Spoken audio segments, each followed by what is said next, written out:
Hey, this is Dr. Marsden here today. I thought I'd go ahead and try to make a video to teach you the super basics of hearing and marking meter in metrical poetry. It's not a common skill these days. As a matter of fact, I've had English teachers who couldn't do it very reliably. So if you can learn this, it's something that not too many people know, and that's kind of cool.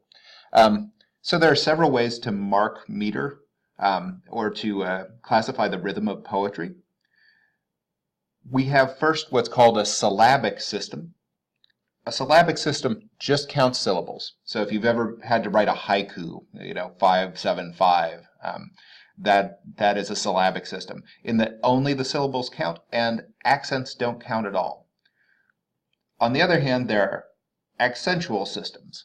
In accentual systems, there's a number of stresses per line, and the syllable count doesn't matter. So you can throw in extra syllables between the hard stresses as much as you want.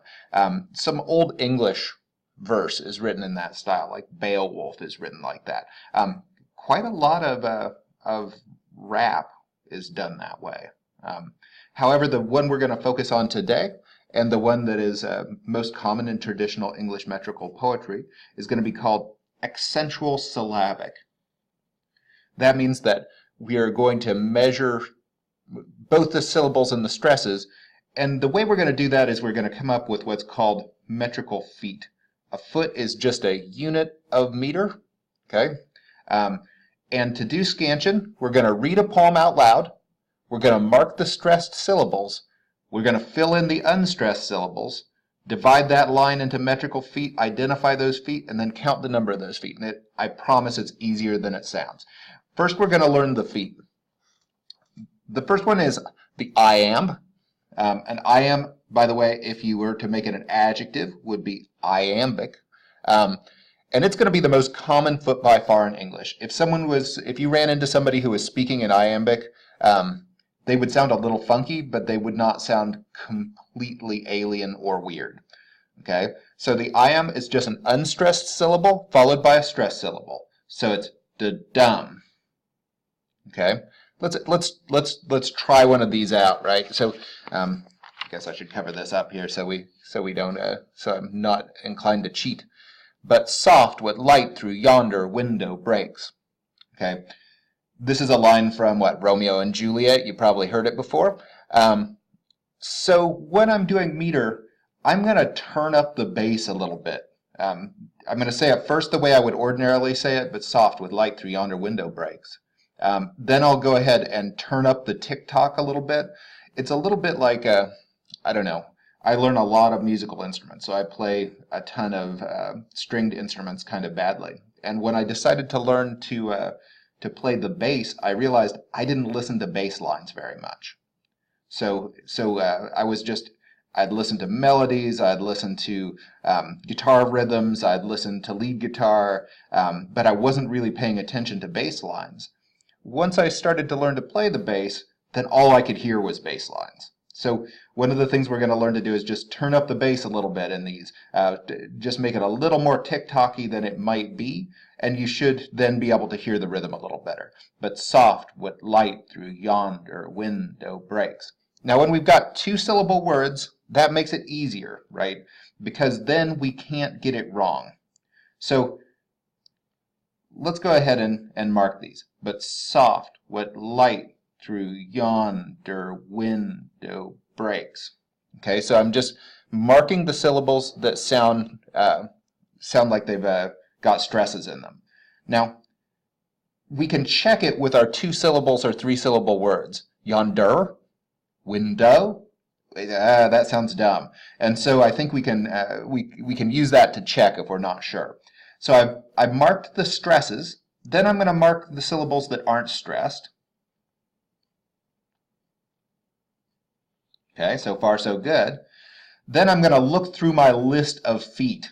Okay, we've only learned one so far, so it's pretty easy. The iamb is, again, an unstressed and the stressed. We're going to look for the foot that the pattern where there's the most of them, because sometimes there'll be variance in here. But this is straight, so I'm going to count them. Well, first I'm going to draw lines between them. and then I'm going to count the feet that I've got there. But soft, what light through yonder window breaks. That's 5 of them, okay? And, well, I'm going to get a little bit disconcerting here. I've got a chart for this, right? Here's my chart of feet, and here's my number of feet. So monometer, dimeter, trimeter, tetrameter. Oh, pentameter is 5. So now I know that that is iambic pentameter. Let's try it again. When I have fears that I may cease to be. Fill in the unstresses. 2, 3, 4, 5. Hey, that's iambic pentameter again. Hey, so iambic is going to be the absolute most common foot that there is in English. In other languages, different feet predominate. Today's the day when students have to drop. Okay? Today's the day when students have to drop. Again. Hey. Same result. Okay? So iambs are not hard to write in for English speakers in general, but of course it's always going to make it harder than writing unmetrical. So the trochee is our next foot. Again, it is a 2-syllable foot, a stressed syllable followed by an unstressed syllable. So it'll be like the reverse of the iamb. So it's going to be trochee. Okay, actually, heck, a trochee's a trochee. That's easy.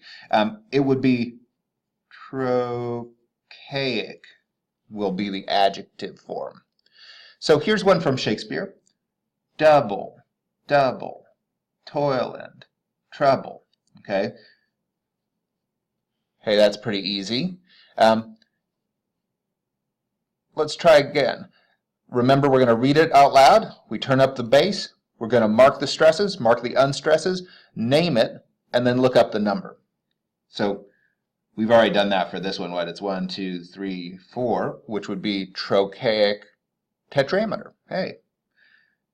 Tiger, tiger, burning, bright.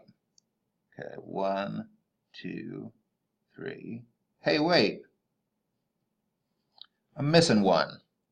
So we won't always come up to an exact number of feet. So this would be trochaic. Then there's 1, 2, 3 and a half feet, but that's not an option for us. So it's going to be, let's see, we'll try it out. There is a complication to this thing. Oops, sorry about all the mess here. A line that drops a usually unstressed syllable at the end of a line is catalectic, right? So that just means that this is trochaic, tetrameter, catalectic, which means that it is 4 trochees minus 1 minus 1. So relatively easy. So let's try some of the more uncommon meters. The anapest is not terribly common in English. It's 2 unstresses and a stress. You're going to use it mostly in the 19th century poems, and it's going to produce a poetry with a strong forward drive and a complex rhythm. It's often used in nonsense and comic poems. So here's one by Lord Byron. The Assyrian came down like a wolf on the fold, and his cohorts were gleaming in purple and gold. So if we start to mark that out, the Assyrian came down like a wolf on the fold. We mark them out.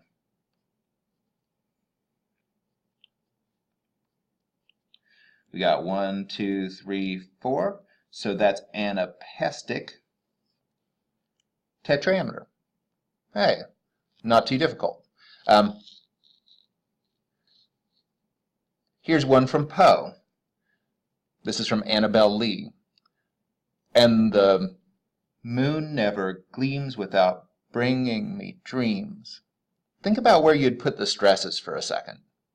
Maybe pause the video and put the stresses in yourself. Okay, let's mark them. And the moon never gleams without bringing me dreams. Hey.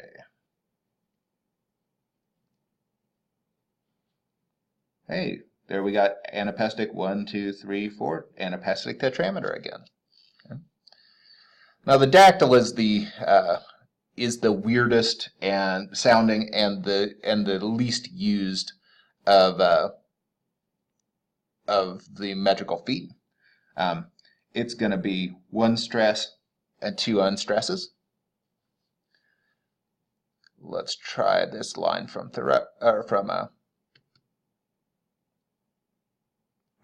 by the shores of Gitchigumi. This is the forest primeval, the murmuring pines and the hemlocks. Okay, this is the forest primeval, the murmuring pines and the hemlocks, which is 1, 2, 3, 4, 5, and 2/3. So we're going to count it as 6, and then we're going to use that term that we used before, catalectic. So that is dactylic hexameter catalectic. Now, I've got some other options here for that. So those are the most common metrical feet, and with those you can really get started. Now, I'm not going to require that you get expert at this, but to know the idea of feet, to know, be able to identify things like iambic pentameter, which are super common, and to be able to start to hear rhythm would be a good goal for a student at this level. So again, we've got the types of feet: iambic, the moon, trochaic, Scrabble, anapestic, up the stairs, dactylic, octopus. And then we've got 2 others that we're only going to use to make substitutions or fill-ins. The spondy, which then would be spondaic, is 2 hard stresses. White kite. Okay, there's no difference in those 2. The pyrrhic, which is just pyrrhic, would be like of the. Okay, so if we're going to substitute these, for example, for an iamb in a predominantly iambic line, we'd wind up using those. But you can't make full lines of them of more than 1 syllable or 1 foot, because otherwise you'll just start putting accents in, even if they wouldn't ordinarily be there. So I hope this helped give you some idea of meter. We can maybe practice again later in the unit.